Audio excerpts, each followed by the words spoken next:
لا حول ولا قوة إلا بالله العلي العظيم. أعوذ بالله من الشيطان الرجيم. بسم الله الرحمن الرحيم. الحمد لله الذي لا يبلغ مدحته القائلون ولا يحصي نعماه العادون ولا يؤدي حقه المجتهدون. فطر الخلائق بقدرته ونشر الرياح برحمته وابتدى بالسطور ميدان أرضه. ثم الصلاة والسلام والتحية والإكرام على سيدنا وشفينا وهادينا محبوب رب المشرقين والمغربين جد الحسن والحسين وحبيب قلوبنا وطبيب نفوسنا ومولانا أبي القاسم محمد. اللهم صل على محمد وآل محمد وعجل وعلى فرجهم. أهل بيته الطيبين الطاهرين المعصومين المظلومين المنتخبين المنتجبين. ولعنة الله على أعدائهم وغاصب حقوقهم ومنكر فضائلهم وقاتلهم من ليلنا هذا إلى يوم الدين. أما بعد، فقد قال حسين عليه السلام: أيها الأمير، إن أهل بيت النبوة وموضع الرسالة ومختلف الملائكة ومحل الرحمة، بنا فتح الله وبنا ختم. فأما يزيد رجل فاسق شارب الخمر قاتل نفس المحترمة معلن بالفسق مثلي لا يباعه مثله. قابل احترام سامعین کرام، یہ ماہ اعضا کے عشر اولا کی دوسری مجلس ہے.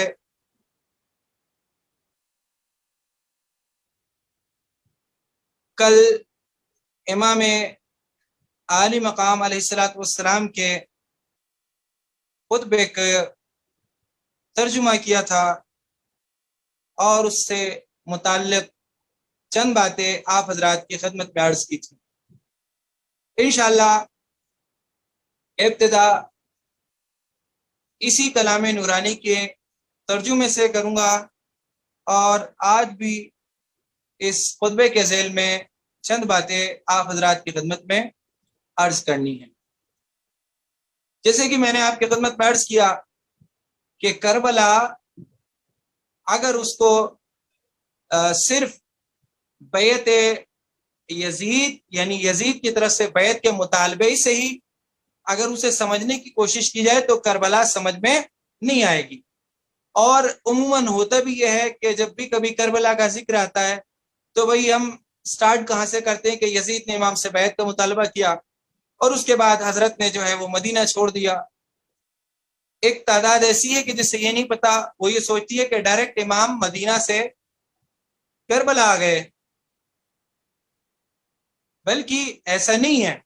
امام علی مقام 4 مہینے تک مکہ میں رہے اور ان 4 مہینوں میں آپ نے کیا کیا، کربلا کیوں وجود میں آئی، اس کے کازز کیا تھے، انشاءاللہ اس کے اوپر گفتگو ہوگی. کل میں نے آپ کی خدمت میں اسی خطبے کا ترجمہ عرض کیا تھا اور انشاءاللہ آج بھی کروں. جس وقت میں ولید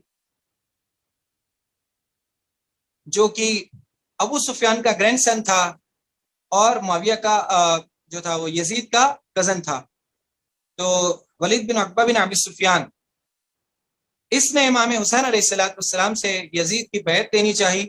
وہ لیٹر دکھایا کہ جس میں جو یزید کی طرف سے آیا تھا، تو امام علی مقام نے اس کا جواب دیا کہ بھئی تو کس کی بیعت کا سوال کر رہا ہے. اچھا، بیسیکلی ایک ورڈ ہے بیعت، یہ ہمارے یہاں استعمال تو اس کا بہت زیادہ ہے مگر اس کا معنی اور مفہوم جو ہے شاید اس کی رسائی سب تک نہیں ہے. تو بیعت کا معنی کیا ہے، بیعت کا مفہوم کیا ہے، بیعت کہتے کسے ہیں؟ آسان لفظوں میں اور آسان انداز میں اگر اسے بیان کروں تو بیعت کا معنی ہوتا ہے اپنے اختیارات کسی کو دے دینا، اپنے آپ کو کسی کے سپرد کر دینا کہ آپ کی جو مرضی ہوگی وہی ہماری مرضی ہوگی. آپ اب ہمارے معاملات ہمارے فیصلے ہم نہیں کریں گے بلکہ آپ کریں گے۔ لوگ یہ کہتے ہیں کہ جی سب صحابہ نے بیعت کر لی تھی تو امام علیہ السلام نے کیوں نہیں کی؟ تو سوال ہمارا ان سے ہے کہ جب سب صحابہ نے بیعت کر لی تھی تو یزید ہی کو اتنا آخر شوق کیوں تھا کہ اس نے امام سے بیعت طلب کی؟ یزید بھی جانتا تھا کہ یہ تو خود خالی ہیں، اگر یہ میرے سے بیعت بھی کر لیں تو یہ مجھے کیا دیں گے؟ جو پہلے ہی سے غلام ہوں ان کی بیعت ہو نہ ہو کچھ اثر نہیں پڑتا، بیعت اس سے لی جائے کہ جو صاحب اختیار ہے۔ لہذا اس نے بڑی شدت سے امام علیہ السلام سے بیعت کا مطالبہ کیا کہ یعنی آپ مجھے خلیفہ تسلیم کر لیں۔ تو امام نے وہاں پہ فرمایا ولید کے دربار میں، ایھا الامیر، اے گورنر حاکم، امیر، کس سے بیعت کی بات کر رہا ہے؟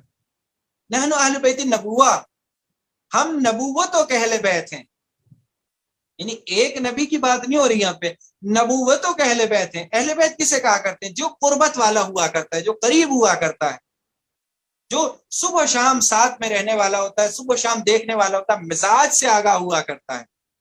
اس لیے کہتے ہیں نا گھر والے دوسروں سے بہتر جانتے ہیں، کیوں؟ کیونکہ ان کی زندگی اسی کے سامنے گزرتی ہے، وہ اپنی نظروں کے سامنے جوان ہوتے ہوئے بوڑھا ہوتے ہوئے دیکھتے ہیں، گود کے بلے بچے جوان ہو جاتے ہیں نظروں کے سامنے، تو اہل بیت بہتر جانتے ہیں دوسروں کی نسبت۔ کہنے کا امام کا مقصد یہ ہے کہ آدم علیہ السلام سے لے کے خاتم تک ہم سب کے مزاج سے آگاہ ہیں، ہم سب کو جانتے پہچانتے ہیں، یعنی ان کے مزاج ہمارے سامنے ہیں، ہم ان سے قریب ہیں، اسی رنگ میں رگے ہوئے ہیں، الہی رنگ ہمارے اوپر چڑھا ہوا ہے۔ معدن اور رسالہ، اور رسالتوں کی مائن ہم ہیں۔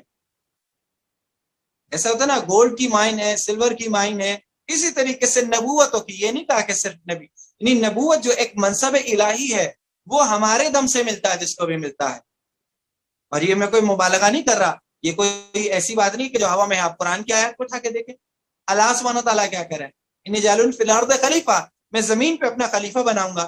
اب جب بات خلافت کی آ گئی، دیکھیں نبی بنائے کسی نے اعتراض نہیں کیا، رسول بنائے کسی نے اعتراض نہیں کیا، مگر جب مسئلہ خلیفہ کا آ گیا تو وہ کہ جو معصوم ہیں، وہ کہ جن سے خطا نہیں ہوتی، وہ جو خطائیں نہیں کرتے، جو اللہ کے تابع ہوا کرتے ہیں، وہ ایک آواز میں بول اٹھے کہ الہی کیا اس کو خلیفہ بنائے گا کچھ زمین میں خوریزی کرے گی؟ اور ہم تو تیری تسبیح و تحلیل کیا کرتے ہیں، عبادت کیا کرتے ہیں۔ تو اب آپ یہ دیکھیں کہ وہاں پہ 2 پارٹی ہو گئی، ایک جناب آدم ہے اور دوسری ملائکہ۔ اب اگر خلیفہ کا انتخاب ووٹنگ کے ذریعے ہوتا، لوگوں کے ذریعے بنایا گیا ہوتا، تو وہ تو معصوم تھے بھائی، وہ جبرائیل کو جو تھے ووٹ دے دیتے اور جناب جبرائیل جو تھے وہاں پہ اللہ کے خلیفہ بن کے زمین پہ آ جاتے۔ اگر الہی نظام میں بھی یہی ہوتا، جیسے جو ایسے کہ مسلمانوں نے اپنے لیے چن لیا کہ اگر سب لوگ مل کے، کچھ چند لوگ مل کے کسی کو اپنا خلیفہ بنا لیں، تو انہوں نے کہا کہ یہ اللہ کے نبی کا جانشین بن گیا، نعوذ باللہ من ذالک۔ کیا عقل سے تسلیم کرے گی کہ یہ معیار قرآن ہے؟ یہ تو حق نبی کو بھی نہیں ہے۔ اگر نبی کو حاصل ہوتا تو جناب موسیٰ کو اللہ سے نہ کہنا پڑتا کہ میرے بھائی کو ہارون کو میرا خلیفہ بنا۔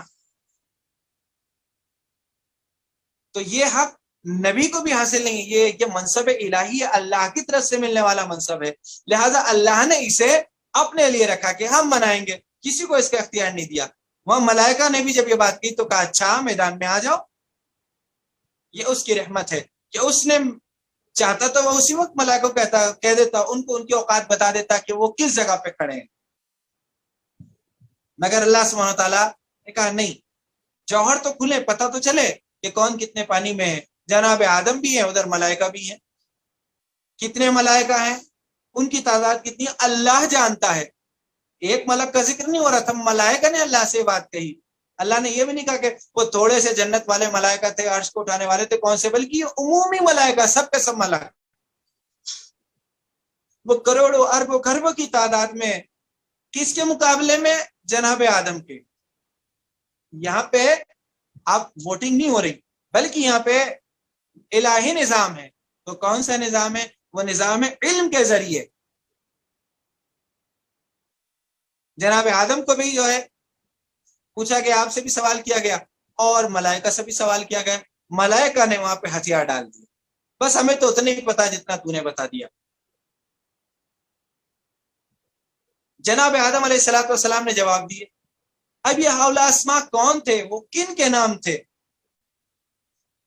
یہاں پہ جب ہم ہاؤلا کہا کرتے ہیں کسی چیز کے لیے، عربی ورڈ ہے، تو یہ ان لوگوں کے لیے استعمال ہوا کرتا ہے جو عقل رکھتے ہیں، جو شعور رکھتے ہیں۔ میری بات ہو رہی تھی ایک بار ایک عالم دین سے، تو میں نے پوچھا کہ بھائی یہاں پہ وہ کون تھے، تو اس نے کہا جی یہاں پہ پھلوں کے نام پوچھے تھے اللہ نے۔ کیا پوچھ رہے تھے؟ کیا انگور پوچھ رہا تھا، انجیر پوچھ رہا تھا۔ میں نے کہا ان میں کسی کے پاس شعور ہوا کرتا ہے؟ کل آپ سے کوئی کہنے لگے کہ آم کے پاس شعور ہے، تو آپ میں اور آم میں کیا فرق ہے؟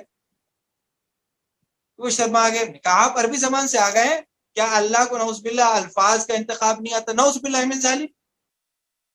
تو خاموش ہو گئے، بولے تو پھر آپ بتائیں کہ کون سے نام تھے؟ نے کہا پھر ہم سے پوچھ رہے ہو تو ہم پھر آپ کو آپ کے مسلک سے بتاتے ہیں۔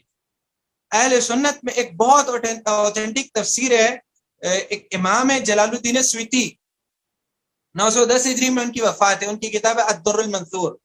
انہوں نے اپنے سے پہلی جو تفاسیر تھیں ان کو اپنی تفسیر کے اندر جمع کیا، وہاں پہ انہوں نے یہ روایت نقل کی ہے کہ وہ اسما جو تھے وہ پنجتن پاک علیہ السلام۔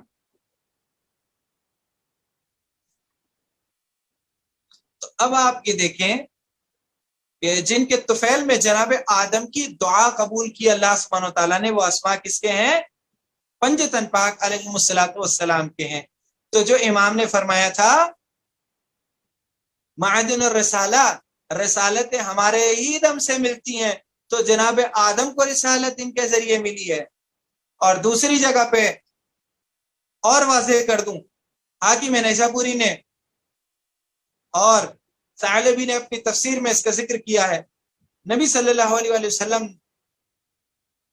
سے اللہ سبحانہ وتعالیٰ نے کہا ان سے پوچھیں کہ انبیاء کو نبوت کس وجہ سے ملی جب معراج کے موقع پہ؟ تو آپ نے جب ان سے سوال کیا تو انہوں نے کہا کہ ہمیں اقرار کرنے پہ اللہ کی وحدانیت کے، آپ کی نبوت کے اور امیر المؤمنین کی ولایت کے اقرار کرنے پہ، یہ ائمہ اہل سنت ہے جو لکھ رہے ہیں، ہمیں نبوت ملی ہے، تو جن کی ولایت کے صدقے میں نبوتیں ملتی ہوں، نہیں تو حق ہے یہ بات کہنے کا کہ ہم جو ہیں وہ معدن رسالہ ہیں، رسالت کی مائن ہم ہیں، ہمارے ذریعے سوتے پوٹتے ہیں نبوت۔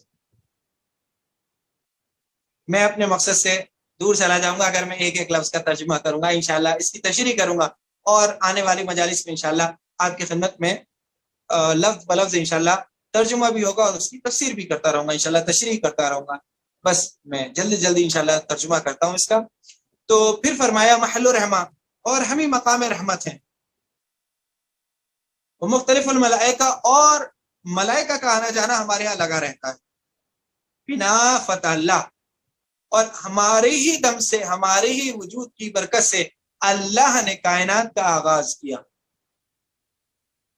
وبنا ختمہ، اور ہم پہ ہی کائنات کا اختتام ہوگا، خاتمہ ہوگا۔ اما یزید، تو جیسی کوالٹی ہماری ہے، جیسے افراد ہم ہیں، کیا وہ بیعت کر سکتے ہیں اس کی؟ اما یزید فاسقن، یزید جیسے فاسق کی، شارب الخمر، کہ جو شراب کا پینے والا ہے، قاتل النفس المحترمہ، بے گناہ لوگوں کا قاتل ہے، معلن بالفسق، فسق و فجور کا مرکز ہے، مثل لا یبایع مثلو، میرے جیسا اس کے جیسے کی بیعت نہیں کر سکتا۔ پھر امام علیہ السلام نے مزاج بتا دیا کہ واقع کربلا صرف 61 ہجری تک نہیں رہے گا، بلکہ صبح و قیامت تک جب بھی کوئی سیرت یزید پہ چلنے والا ہوگا، حسینی اس کے سامنے سرنڈر نہیں ہو سکتا۔ یہ حقیقت جاویدانی ہے۔ یہ امام علی مقام کے کلام نورانی کا مختصر ترجمہ تھا جو آپ کی خدمت میں عرض کیا۔ آتے ہیں کہ امام علی مقام کو یہ قربانی کیوں دینی پڑی؟ کیا یہ صرف یزید کی بیعت، یعنی جو اس نے مطالبہ بیعت کیا تھا اس کی وجہ سے تھی، یا اور بھی وجوہات تھی؟ تو آپ یہ دیکھیں کہ واقع کربلا سے سب سے زیادہ نفرت ان افراد کو ہوا کرتی ہے کہ جو بعد نبی صلی اللہ علیہ وسلم اپنی طرف سے ایک سڑے گلے ہوئے نظام کو اللہ کے دین کے مقابل لے کے آئے تھے، جو 50 سال بھی نہیں چل سکا تھا، اس کو زندہ کرنے کے لیے اس کے بچاؤ کی وجہ سے وہ امام مظلوم کربلا کے اوپر، واقع کربلا کے اوپر اشکالات کھڑے کرتے ہیں۔ اسی طریقے کے افراد، بعض مثالیں میں آپ کی خدمت میں عرض کروں۔ واقع کربلا سے پہلے بھی مسلمان شراب پیتے تھے اور واقع کربلا کے بعد بھی شراب پی رہے ہیں۔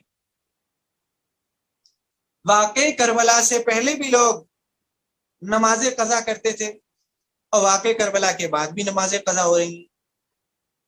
واقع کربلا سے پہلے بھی برائیاں کرتے تھے اور واقع کربلا کے بعد بھی برائیاں ہو رہی ہیں۔ تو پھر امام حسین نے قربانی دی تھی کیوں؟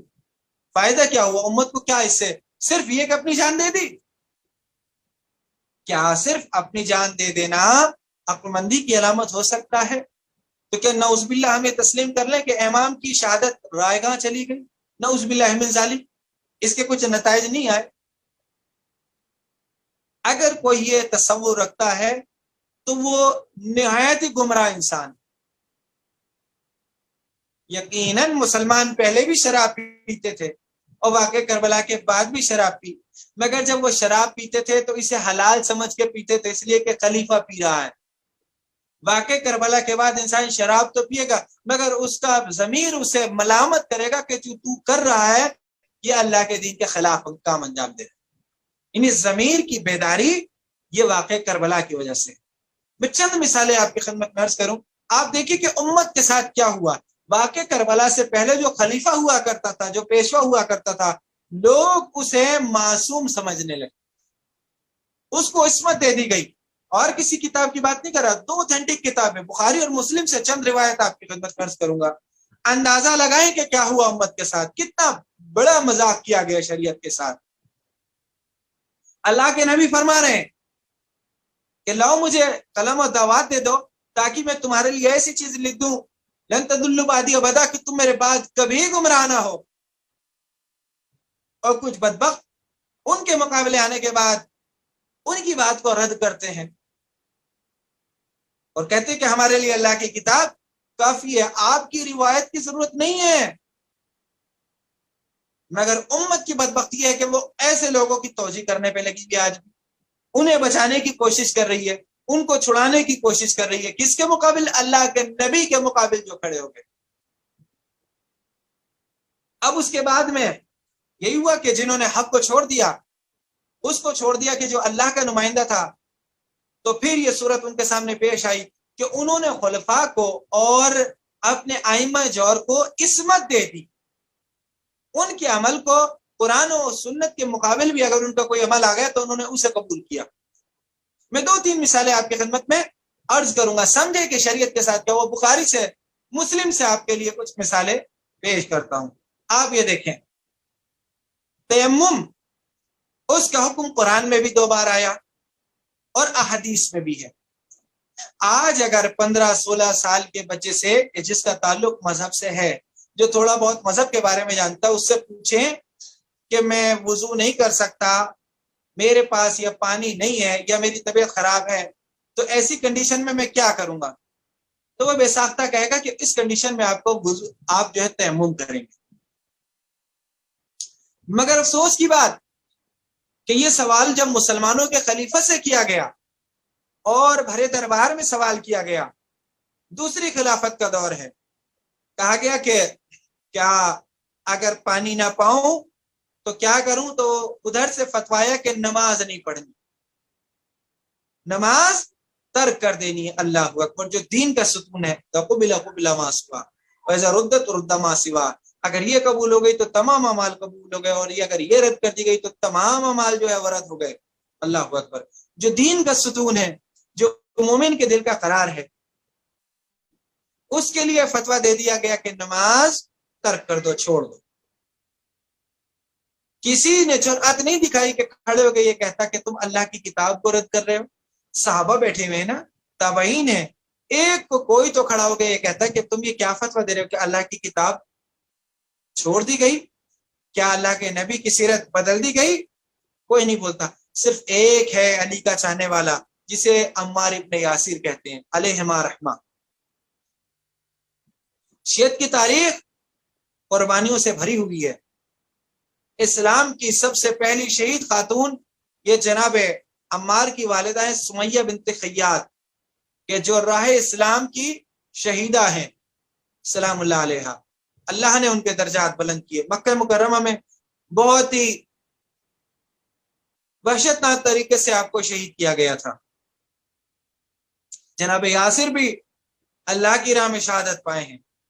اللہ کے نبی نے فرمایا تھا صلی اللہ علیہ وسلم نے کہ آل یاسر میں جو ہے ان کے گوشت میں، ان کی سکن میں، ان کے پوست میں ایمان بھرا ہوا ہے، ان کے خون میں جو ہے وہ ایمان۔ جو ایمان والا ہوگا وہ خاموش نہیں رہ سکتا۔ جناب عمار اٹھے اور اٹھنے کے بعد آپ نے فرمایا کہ کیا تم بھول گئے ایک جنگ میں جب تم اور میں دونوں تھے اور وہاں پہ حالت جنابت ہمارے لیے پیش آ گئی، تم بھی مجنب ہو گئے اور میں بھی مجنب ہو گیا، تو میں نے تو اپنے آپ کو خاک میں لوٹا اور اس کے بعد میں نے نماز ادا کی اور تم نے چھوڑ دی۔ اللہ کے نبی صلی اللہ علیہ وآلہ وسلم کو جب یہ پتہ چلا تو آپ نے فرمایا کہ اگر آپ اپنی ہتھیلیوں کو زمین پہ مارتے اور اپنے چہرے پہ اور اپنے ہاتھوں پہ ان کو مس کر لیتے، چھو لیتے، تو آپ کے لیے کافی تھا، زمین میں لوٹنے کی ضرورت نہیں تھی۔ اب چاہیے تو یہ تھا اس روایت کو سن کے انہیں تسلیم کر لینا چاہیے تھا، قبول کر لینا چاہیے تھا۔ مذاق نہیں ہے، یہ بخاری سنا رہا ہوں میں آپ کو، مسلم سنا رہا ہوں۔ اب چاہیے کیا تھا کہ سرنڈر ہو جاتے ہو کہ مجھ سے غلطی ہو گئی، میں بھول گیا تھا۔ جواب کیا آتا ہے کہ عمار اللہ سے ڈر، نعوذ باللہ من ذالک۔ اللہ کی کتاب بھی ہے، اللہ کے نبی کی سنت بھی ہے، اور یاد دلانے والا یاد دلا رہا کہ تم بھی موجود تھے، میں بھی موجود تھا۔ کوئی زیادہ وقت گزرا، کوئی زیادہ ٹائم گزرا، یہ 10-15 سال پرانی بات انسان یاد نہیں رکھ سکا۔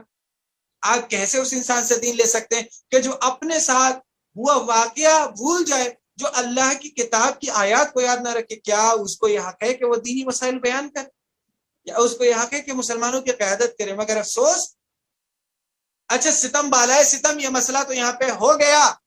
ایک بہت بڑا فقیہ اور ایک بہت بڑا محدث اور ایک بہت بڑا صحابی جسے عبداللہ ابن مسعود کہا جاتا ہے، جو مفتی ہیں کوفہ کے، یہ کوفہ میں ہیں، اور ایک شخص نے ان سے یہی سوال کیا کہ اگر پانی نہ ملے تو کیا کروں؟ کہا 1 مہینہ تک بھی اگر پانی نہ پاؤ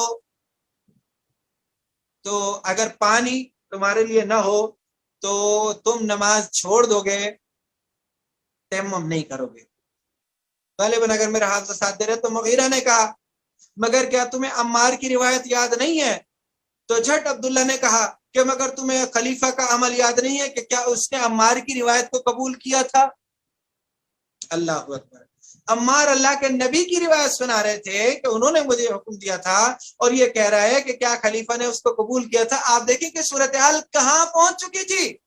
اللہ کی کتاب کی آیات، نبی کی سیرت، نبی کے بیان کردہ احکام کو خلیفہ کے عمل کی وجہ سے رد کر رہا تھا۔ کون کر رہا تھا؟ وہ جلیل القدر صحابی، جو ان کے یہاں بہت جلیل القدر۔ کسی نے کہا کہ آپ نے ایسا کیوں کیا؟ اس لیے کہ خلفاء کو عصمت دے دی گئی تھی، دین میں اس طریقے سے بگاڑ پھیل رہے تھے۔ دوسرا واقعہ آپ کی خدمت میں عرض کروں، جنگ جمل کے بعد کا موقع ہے۔ جنگ جمل 36 ہجری میں ہوئی ہے، شروعات میں اس کے، اور 11 ہجری میں اللہ کے نبی صلی اللہ علیہ وآلہ وسلم نے دار فانی کو وداع کہا، آپ کی شہادت واقع ہوئی۔ تو یہ 11 سے 36 کا کتنا فاصلہ ہوتا ہے؟ اس مدت میں 25-26 سال کا یہ عرصہ، اس میں یعنی 36 سے لے کے اس عرصے میں کیا نہیں ہوا دین کے ساتھ؟ نماز۔ نبی صلی اللہ علیہ وآلہ وسلم پہ جو وحی کا آغاز ہوا ہے تو وہ 27 رجب کو ہوا مکہ مکرمہ میں، اور آپ 13 سال تک مکہ میں رہے، وہیں پہ تبلیغ دین کی ہے۔ 13 سال کے بعد پھر مدینہ منورہ تشریف لائے۔ اور 10 سال وہاں پہ رہ 11ویں سال کی شروعات میں آپ کی شہادت واقع ہو گئی۔ 10 سال تک اللہ کے نبی مدینہ میں رہے، مسجد نبوی میں نمازیں ادا کرتے تھے، صحابہ نے 10 سال تک آپ کو نماز پڑھتے ہوئے دیکھا۔ یہ نماز اللہ کے نبی ادا کر رہے ہیں، اور ایسا بھی کوئی نہیں ہوگا جو اپنے گھر پہ اللہ کے نبی کے پیچھے امامت کو چھوڑ کے گھروں پہ پڑھتے ہوں، نہیں، وہ نمازیں دیکھ رہے تھے۔ اب بخاری سے آپ کو ایک روایت سنا تھا کہ جب امیر المومنین علیہ الصلوۃ والسلام بصرہ میں تشریف لائے، جنگ کے بعد ہی تشریف لا سکے تھے، پہلے تو آپ کے راستے روک رکھے تھے، سٹی میں تو انٹری نہیں ہونے دی تھی۔ جب جنگ جیت گئے اور آپ شہر میں داخل ہوئے ہیں، پھر اس کے بعد میں آپ نے جامع بصرہ میں یعنی مسجد بصرہ میں نماز ادا کی۔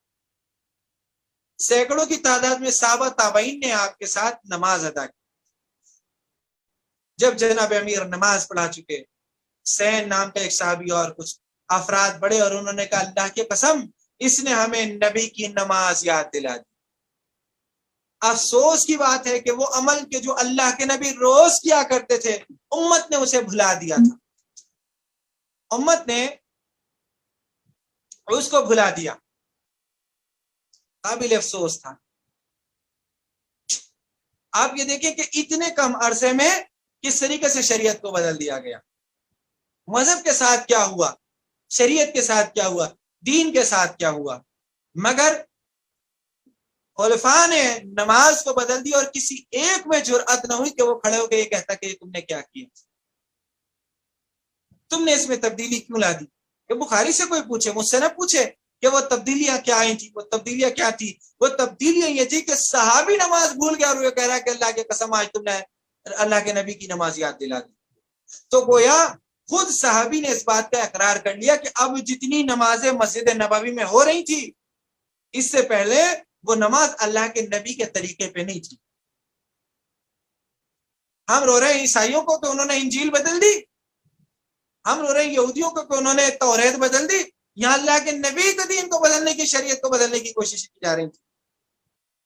اگر دین عیسیٰ میں بھی کوئی حسین ہوتا تو اس کی صورتحال ایسی نہ ہوتی، دین موسیٰ میں بھی کوئی حسین ہوتا تو دین موسیٰ کی یعنی شریعت موسیٰ کی صورت کی نہ ہوتی۔ اللہ سبحانہ و تعالیٰ نے نظام رکھا، ان کے بعد انبیاء کو آنا تھا، مگر آپ علیہ الصلوۃ والسلام کے بعد اب کسی نبی کو نہیں آنا۔ تو پھر ایسے محکم ستون، ایسے پیشوا ہونے ضروری تھے کہ جو محافظ شریعت ہو، محافظ دین۔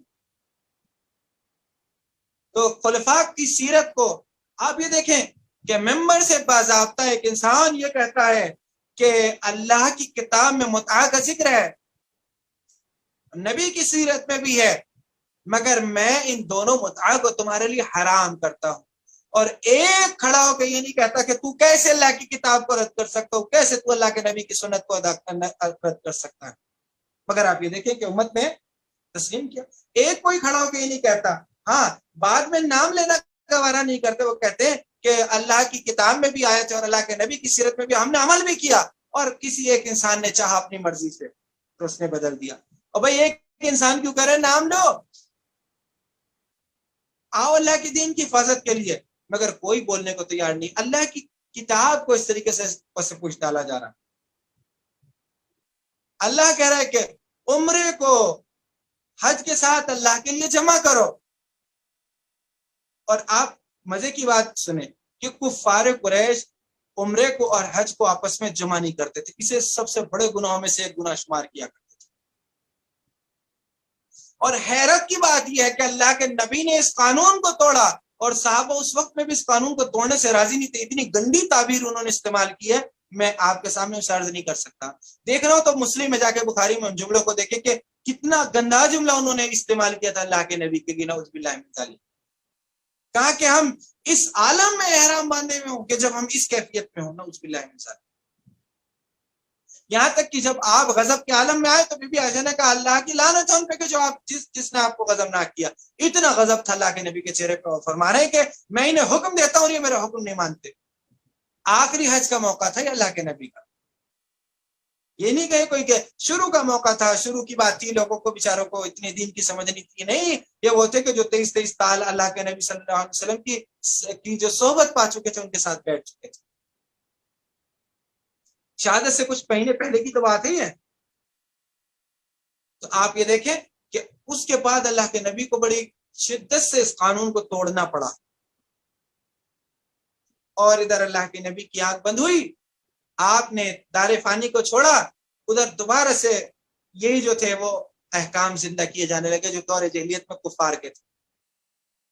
اتم الحج والعمرہ للہ جمیعا، اللہ کہہ رہا حج کو عمرے کو جمعیت جو دونوں کو جو اللہ کے لیے پورا کرو. حکم الہی یہ ہے، اللہ کے نبی اس کا حکم دے رہے ہیں، اور آنے کے بعد ایک کہتا ہے کہ نہیں یہ نہیں ہو سکتا. اللہ کی کتاب میں بھی ہے، گویا نبی کی سنت میں بھی ہے، مگر میں اس کو منع کرتا ہوں. تم کون ہو؟ ایک کسی نے اٹھ کے نہیں کہا کہ تم کیا بات کر رہے ہو، تم ایسا کیسے کر سکتے ہو. نہیں، کوئی بولنے کے لیے تیار نہیں تھا، کوئی راضی نہیں تھا. اور وہی ہوا. حالات اس حد تک خراب ہو چکے تھے، معاملات اتنے بیکار ہو چکے تھے کہ جب تیسرا دور آیا ہے اور امام علی علیہ السلام نے دونوں کا احرام باندھا ہے، تو باضابطہ حاکم ان کے پاس آیا اور آنے کے بعد کہا کہ میں منع کرتا ہوں، تم اسے انجام دیتے ہو. سبحان اللہ. امیر المومنین نے فرمایا میں اللہ کے نبی کی سنت کو کسی کی وجہ سے چھوڑ نہیں سکتا. اور ذہبی نے پھر اس کے اوپر حاشیے میں لکھا سیر اعلام النبلاء کے کہ امیر المومنین علیہ السلام کا مسلک یہ تھا کہ وہ اللہ کے نبی کی سنت کے سامنے کسی کے قول کو اہمیت نہیں دیتے تھے. مزاج بتایا. آپ یہ دیکھیں کہ تمام کے تمام خاموش ہے، کوئی بولنے کے لیے راضی نہیں ہے، سکوت محض ہے، کوئی بولنا نہیں چاہتا. بس ایک آواز اٹھی کہ جو اس کے خلاف کھڑی ہو گئی. یعنی اسلام کے شریعت کے قوانین کو چھوڑ کے کفار کے قوانین کو زندہ کیا جا رہا ہے، اور صحابہ بالکل خاموش ہے، کوئی بولنے کے لیے تیار نہیں.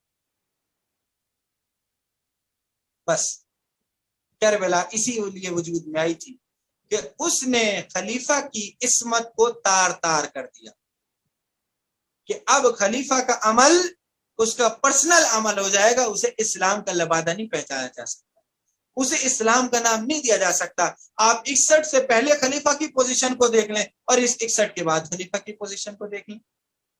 61 سے پہلے خلیفہ کو عصمت ملی ہوئی ہے.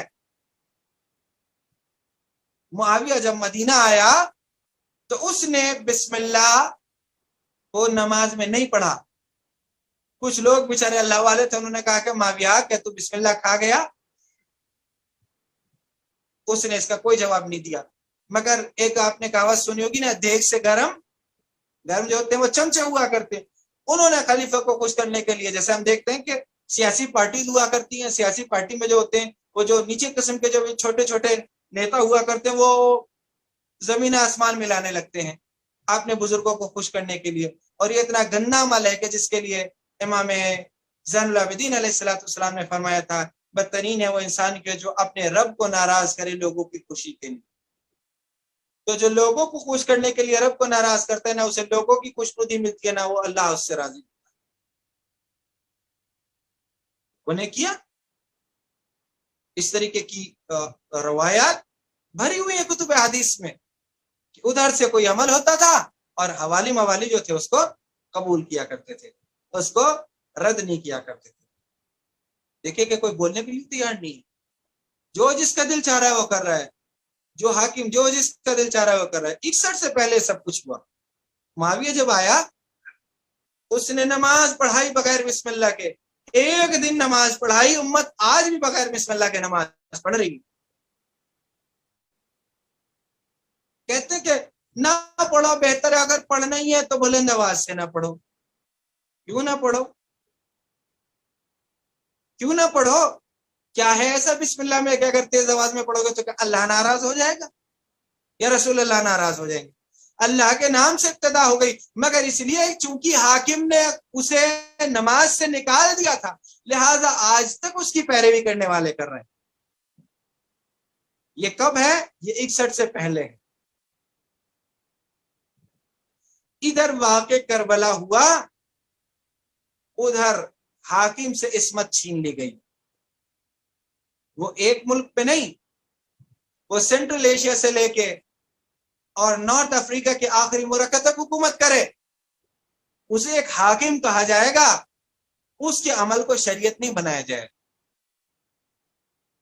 اب وہ الگ ہو گیا اور شریعت الگ ہو گئی۔ ابھی تک شریعت کو حکومت کے تابع بنا کے رکھا گیا تھا، واقع کربلا کے بعد شریعت آزاد ہو گئی اور حاکم اس کے تابع ہو گیا۔ یہ بصیرت ہی تو تھی کہ وہ افراد کے جو امام کو جانے سے روک رہے تھے کہ حضرت نہ جائیں، مسلمانوں میں اختلاف ہو جائے گا۔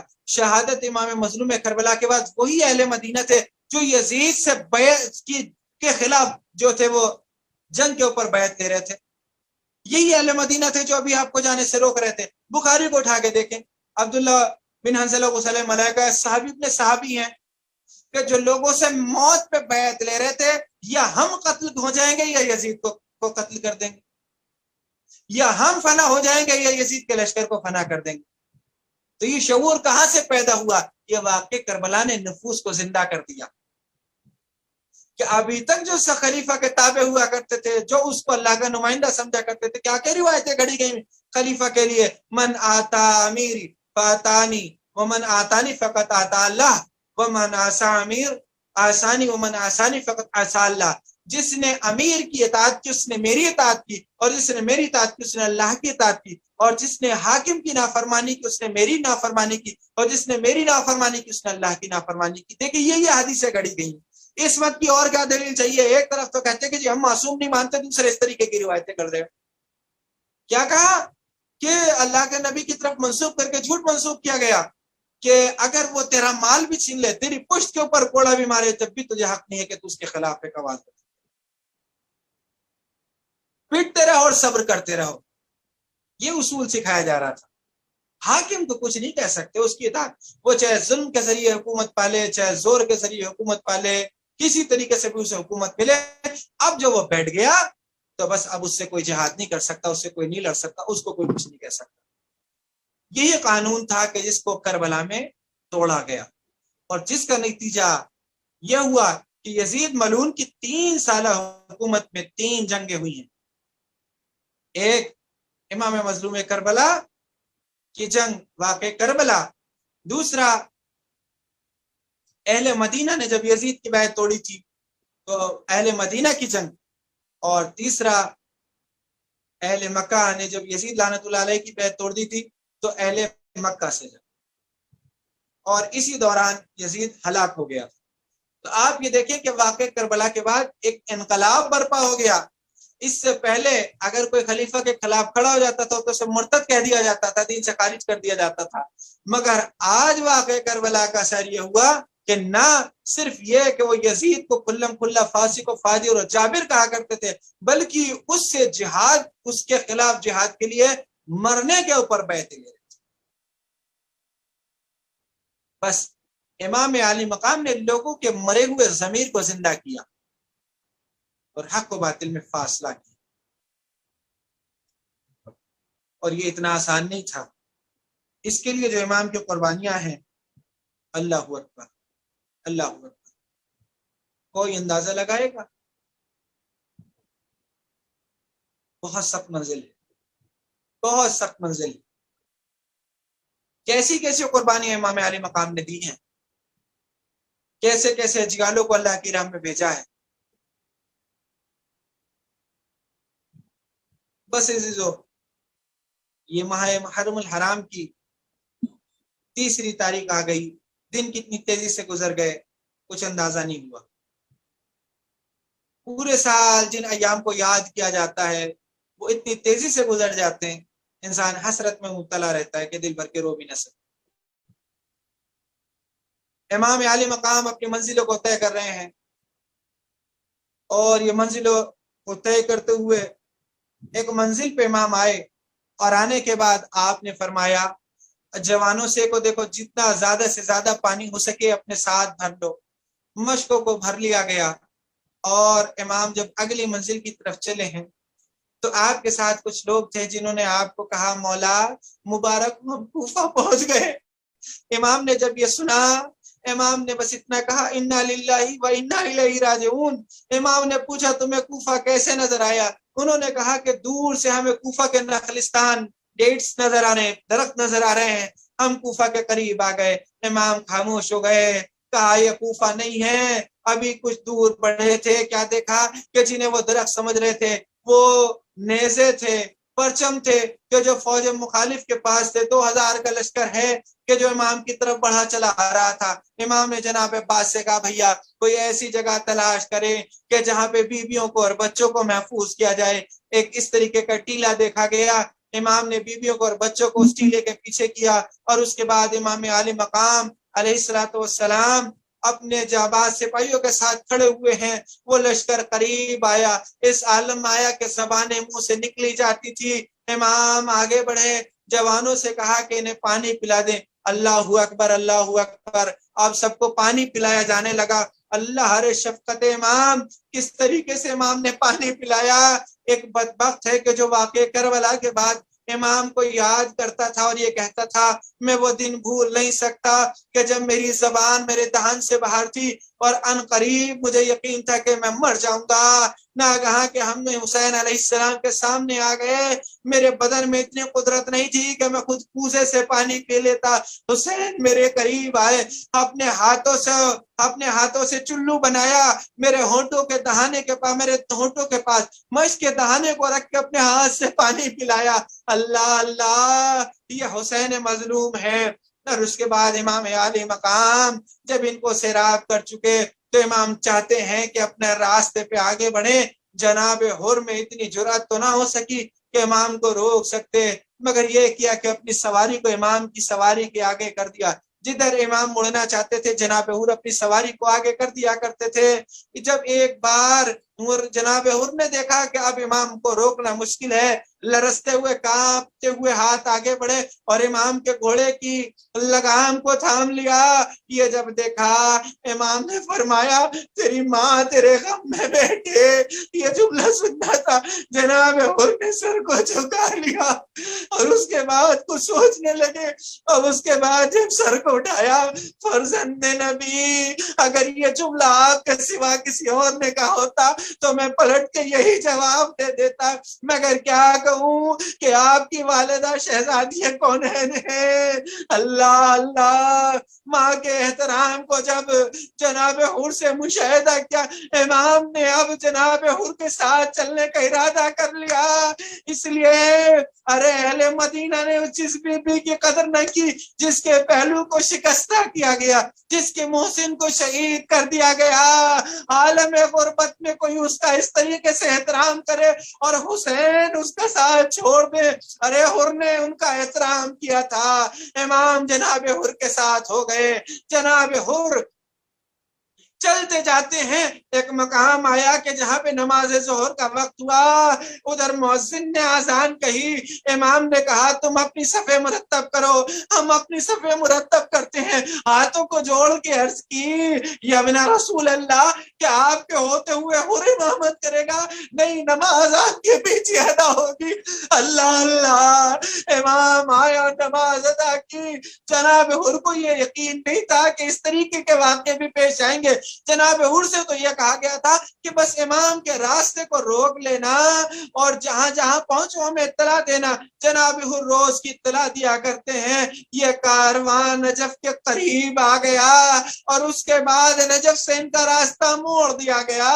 اب کوفہ پیچھے رہ گیا، کاروان حسینی آگے نکل گیا، یہاں تک کہ امام مظلوم کربلا 2 محرم ہے، وارد کربلا ہوئے ہیں۔ اللہ اللہ، اس سرزمین کو امام جانتے ہیں، اس سرزمین پہ 3 بار پہلے گزر چکے تھے اور اپنے بابا سے وہ سب کچھ سن چکے تھے جو انہوں نے فرمایا تھا، مگر اتمام حجت کے لیے امام جب آئے تو گھوڑا آگے نہیں بڑھتا۔ اللہ اللہ، امام نے جب پوچھا اس زمین کا نام کیا ہے، بس میں مختصر کروں، آخر میں یہ کہا گیا اسے کربلا بھی کہتے ہیں، نام کرب والبلا، یہ مصیبتوں کی سرزمین ہے۔ جناب ہور نے خط لکھا اور اس میں یہ لکھا، ابن زیاد کو کہا ہم ایسے جگہ پہ پہنچ گئے جو کوفے سے بہت دور ہے، اور جب پوری وہاں کی جغرافیکل کنڈیشنز کو لکھ دیا تو پھر ابن زیاد کا خط آیا، اب یہاں سے آگے نہ بڑھنا، اور ابھی کچھ دن گزرے تھے کہ 4000 کا ایک لشکر ہے کہ جو تکبیریں بھیجتا ہوا کربلا میں وارد ہوا۔ ہر نے بہت تعجب کے ساتھ دیکھا یہ لشکر کون سا لشکر ہے، پتا چلا کہ عمر سعد آیا ہے، تعداد 6000 ہو گئی۔ اس کے بعد میں تعداد بڑھتی رہی، یہاں تک کہ 9 محرم کو تعداد 30,000 ہو گئی۔ اللہ اللہ، شب کی تاریکی ہے، اور اپنی جگہ پہ اضطراب کے عالم میں ٹہلتے جاتے ہیں۔ بیٹے نے باپ کو دیکھا، ابا اس سے پہلے کوئی جنگ ایسی نہیں تھی کہ میں نے آپ کو اس طریقے سے پایا ہو، بابا یہ گھبراہٹ کیسی ہے، کل تو کوئی جنگ بھی نہیں ہے، ارے مٹھی بھر لوگ ہیں کہ جو ایک حملے میں قتل کر دیے جائیں گے، آپ تو بڑی بڑی جنگوں میں گئے ہیں، بابا اس جنگ سے گھبراتے کیوں ہیں؟ باپ نے سنا، بیٹے کو ساتھ لیا، جانے بدر ساتھ تو اور جب صحرا کی طرف چلے، خیام حسینی کے قریب آئے، میرے لال سن کیا سنتا ہے بابا، چھوٹے چھوٹے بچوں کی آواز ہے، کیا کہتے ہیں؟ العطش العطش، ہائے پیاس ہائے پیاس۔ اے میرے لال یہ بتاؤ کہ جس دن ہم پیاس سے جا بلم مرنے والے تھے کس نے پانی پلایا تھا؟ بیٹا خاموش ہو گیا، کچھ دیر بعد کہا بابا حسین نے اپنے بچوں کے لیے جو پانی جمع کیا تھا ہمیں وہ پانی پلا دیا تھا۔ میرے لال کیا اس کا بدلہ یہ ہوگا کہ انہیں پیاسا کر دیا جائے؟ اللہ اللہ۔ اس کے بعد جناب عمر آگے بڑھے، اے میرے لال کیا سنتے ہو؟ کہا بابا قرآن کی تلاوت کی آواز سنتا ہوں۔ میرا لال یہ بتا قرآن کن کے ساتھ، ان کے ساتھ ہے یا ہمارے ساتھ؟ بیٹا کامنے لگا، بابا قرآن ان کے ساتھ ہے، ہم قرآن سے دور ہیں۔ اے جانے پدر، باپ کو جنگ سے خوف نہیں ہے، مگر کل کی جنگ نہیں ہے بلکہ جنت اور جہنم کا فیصلہ ہے۔ اے میرے لال جو ان سے لڑے گا اسے کبھی نجات نہ ملے گی۔ یہ بیٹے اور بات میں گفتگو ہوئی، اللہ اکبر اللہ اکبر، اللہ اللہ۔ بیٹی نے کہا بابا کیا ارادہ ہے؟ میرے لال امام کی خدمت میں جا کے ہاتھوں کو جوڑ کے گناہ کی معافی مانگوں گا، وہ کریم ابن کریم ہے، مجھے معاف کر دیں گے۔ بیٹے نے کہا بابا بسم اللہ۔ ارے جناب حر نے کہا نہیں نہیں، رات کی تاریکی میں نہیں جاؤں گا۔ اللہ اللہ۔ ارے صفحہ کربلا نے وہ منظر بھی دیکھا کہ جب اس کو طلوع آفتاب طلوع فجر ہوا، ادھر سے عمر سعد ملعون نے پہلا تیر قیام حسینی کی طرف یہ کہہ کے چلایا، اے فوج گوار ہے نا، پہلا تیر میں چلاتا ہوں۔ 30,000 تیر تھے جو آسمان میں لہرانے لگے۔ جناب حر نکلے، اے خطبہ پڑھا، اے بدبختو، ارے تم نہیں جانتے کہ کس کے مقابل ہو؟ کیا تم میں سے کوئی صاحب انصاف نہیں ہے؟ جب تک تم کل موت کے منہ میں تھے اسی حسین نے تمہیں سیراب کیا تھا، کیا ان کا حق یہ ہے کہ تیروں سے انہیں سیراب کیا جائے؟ ارے یہ نبی کے نوازے ہیں، جان لو اس کے بعد کبھی توبہ کی توفیق نہ ملے گی۔ بیٹے سے کہا میرے لال میرے ہاتھوں کو پسے پشت باندھ دو اور مجھے قیدی کی طرح لے کے چلو۔ اللہ اکبر۔ جناب حر آگے بڑھے، بیٹے بھی ساتھ میں ہیں۔ امام عالی مقام نے آتے ہوئے دیکھا، جناب حر کو اس کیفیت میں دیکھا، آئے امام کے قدموں میں گر کے کہا آقا یہ مصیبت میری وجہ سے آئی ہے، کیا مجھے معاف نہ کریں گے؟ امام نے کہا اے حر میرے رب نے تمہیں معاف کیا۔ اللہ اللہ۔ جناب حر نے کہا آقا میں اس معافی کو کیسے معافی سمجھوں؟ ارے میں تو سب کچھ اس تمام چیزوں کا ذمہ دار ہوں، آقا مجھے میدان میں جانے کی اجازت ہے۔ اللہ اللہ۔ امام کیسے اجازت ہے؟ ارے حر تمہیں تمہیں کیسے اجازت دوں؟ جب تم دشمن بن کے آئے تھے تو تمہیں میں نے سیراب کیا تھا، آج دوست بن کے آئے ہو اور کیا بتاؤں کہ ہمارے قیام میں پانی کا ایک قطرہ بھی نہیں ہے۔ آقا غلام شرمندہ ہے، مجھے جنگ کی اجازت ہے اللہ۔ جناب حور جانا چاہتے ہیں، اللہ رے جناب حور میدان میں آئے، قتال کیا اور سر پہ ایک زخم لگا، بے ہوش ہو کے گرے۔ اب جو آنکھ کھلی تو کیا دیکھا؟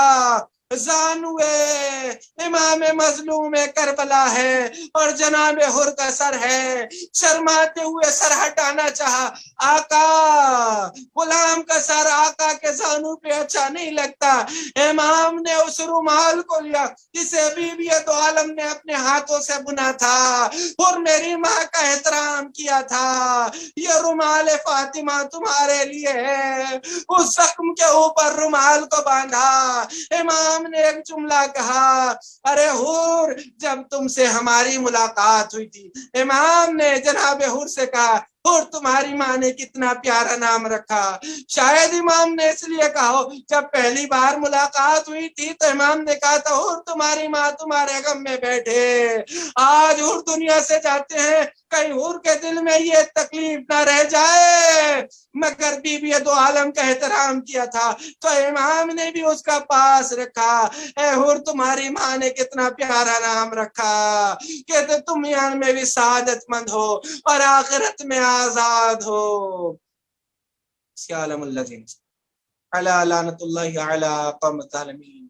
پروردگار اپنے فضل و کرم سے بحق محمد و آل محمد علیہ السلام کے فعل میں ہماری سنا مکمل سے عبادت کو اپنی بارگاہ میں قبول فرما۔ پروردگار اپنے فضل و کرم سے بحق محمد و آل محمد علیہ السلام کے فعل میں اس بیماری سے، اس وبا سے پروردگار تمام امت کو، تمام ناشیان البیت علیہ السلام محبان البیت علیہ السلام کو اپنی زمان میں رکھ۔ پروردگار اگر یہ عذاب ہے تو اس عذاب سے نجات عطا فرما، اگر یہ آزمائش ہے تو پروردگار سے اس آزمائش کو پروردگار تمام فرما۔ الہی جو بے اولاد ہے تجھے تیرے اولیاء کا واسطہ بحق محمد والے محمد علیہ السلام کے فعل میں ان سب کو صاحب اولاد کرتے۔ پروردگار انشاءاللہ اگلے سال ان سب کی گود میں بچے ہوں کہ جو تیرے چاہنے والوں کی عزا میں اپنے بچوں کو لے کے وہ شرکت فرمائیں۔ پروردگار اپنے فضل و کرم سے ہمارے مولا آقا کے ظہور میں تعجیل فرما، ہم سب کو ان کے انصار و مددگار میں شامل ہونے کی توفیق عطا فرما۔ الہی امام عالی مقام کی زیارت ہمیں دنیا میں نصیب فرما اور آخرت شفاعت نصیب فرما۔ ہمیں دنیا سے جب تک نہ اٹھا کہ جب تک ہم اپنے فرائض کو انجام نہ دے لیں۔ الہی ہمارے حق میں رحم فرما، ایک لمحے کے لیے ہمارے حال پہ نہ چھوڑ۔ ربنا تقبل منا انک انت السمیع العلیم۔ یا حسین یا حسین۔